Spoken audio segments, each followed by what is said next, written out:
You know, I don't know if anybody's in debt tonight, but if you are, I'm going to tell you right now not to worry about it, because I used to worry about it and it doesn't help at all.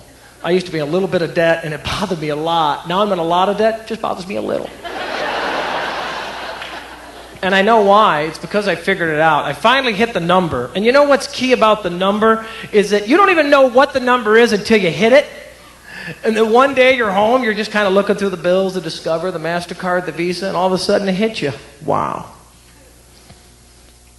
I can never pay this off.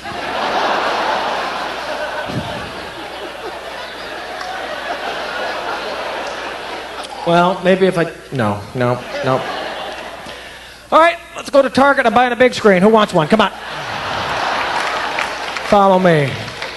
Yeah, we're going to have some fun. I don't care what it is. We are living the Visa Loca. We are going to go out and spend like crazy. I'll tell you, that is the best feeling, just hitting that number, because you're like, woo! Whatever happens, happens. I'm like, I don't care. What are you going to do, sue me?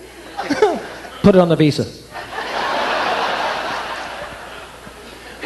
My brother was always calling me up. He's like, when are you going to take responsibility for this? I'm like, okay, I will. So I got some caller ID. Now I don't have to talk to him anymore about it. I feel really good about that. But why be ashamed? Why be ashamed of your debt? If you have debt, be proud. It took you years to build up that deficit. Hold on to it. Cherish it. Pass it on. That's a good idea. I say if you have debt, leave it to your kids. Give them something money can't buy. At 23%, that's a gift they're going to remember long after you're gone.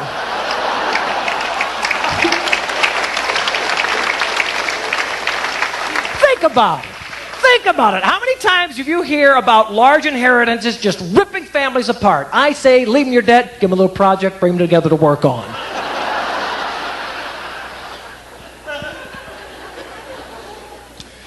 Don't worry about it. I mean, I put debt in the plus column of my life.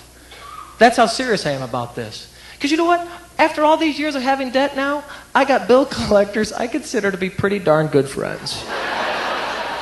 I got good friends that don't call me for months. I got a guy I owe 10 grand to, checks in on me every single week. That's a good buddy.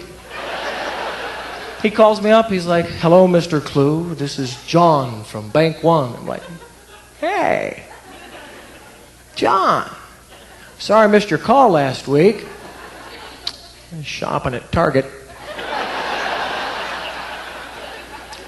Mr. Clue, we see no payment to post to your account for 17 months and we're becoming somewhat concerned. I said, John, I am glad you called because, man, I am concerned about it too.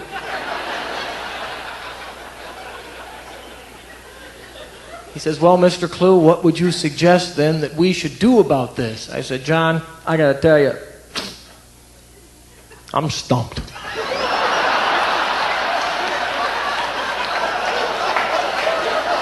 I'm broke too, so if you got some ideas, I'll work with you. He says, well, Mr. Clue, we're hoping you might want to pay just a little bit of this off. I said, John, how long have you and I known each other?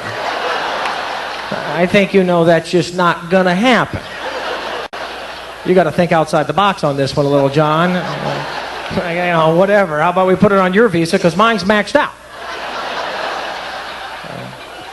I like that guy. He can call anytime he wants. The other guy I don't care for. It's the other type of debt collector. It's the guy that seems to care just way too much. Hello, Mr. Clue. This is Jim from Bank One Visa. How are we doing today? I'm like, Jim, I'm fine, but gosh, it sounds like you need to go potty.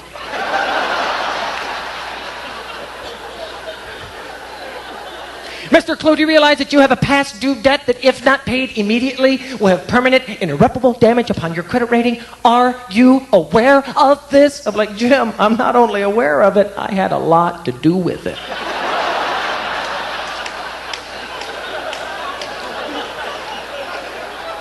Well, what then do you suggest that we should do about this? I said, Jim, I'm going to suggest what I've been doing all along. You should think about it too. Let it go. You got to forgive yourself and move on because it's not your fault. He says, Mr. Clue, do you understand? Do you understand? Do you understand that your debt is not our responsibility? I said, Jim, let me tell you what I understand. I understand that like a year ago, I got a card in the mail that I never asked for in the first place. In fact, from what I know, your company gave me your seal of approval. I never asked for your approval, but you gave it to me anyway. Now I've made some impulse buys that perhaps got us in a little bit of a pickle. But it's our pickle, and I think we can work our way out. But Jim, I want you to take the right attitude about this. I want you to think about the good things that you've helped me buy over the years. Because I got crap in this house I could have never afforded without the help of your company.